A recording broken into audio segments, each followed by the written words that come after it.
Finally guys আমি একটা লেবু গাছ পুঁতেছি। সেই গাছে দেখো কত বড় বড় লেবু হচ্ছে। কিন্তু দুঃখের বিষয় যে এই গাছটা কিন্তু আমাদেরই নয়।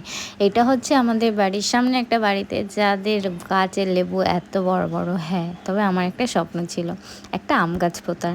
তো সেটাকেই আমি দেখো কত সুন্দর করে পুঁতেছি একটা গামলার মধ্যে, কারণ একটা গামলা ভেঙে গেছিলো, তার জন্য আমি একটা গামলা জোগাড় করেছিলাম। সেই গামলার মধ্যে আমি একটা আম গাছ পুঁতেছিস। হ্যাঁ, সবারই একটা স্বপ্ন থাকে যে একটা গাছ পুঁতবে, কিন্তু আমাদের তো বাড়ির সামনে কোনো উঠোন নেই।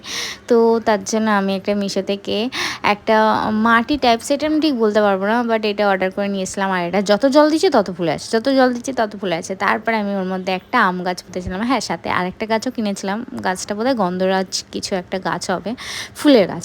আর এই আম গাছ হয় না, অনেকের অনেক স্বপ্ন থাকে, বাট আমার একটা গাছ পোঁতার খুব স্বপ্ন ছিল, যেটা ছিল আম গাছ। ফাইনালি এটা কী আম তা আমি জানি না, কিন্তু লোকটার কাছে আম গাছটা ছিল ওই কলপের দেওয়া, মানে ছোট আম গাছ যেগুলো হয়, তো সেইটাই আমি কিনে নিয়েছিলাম। ফাইনালি আমারও একটা অনেক দিনের একটা স্বপ্ন ছিল আম গাছ পোঁতা পূর্ণ হলো। আশীর্বাদ।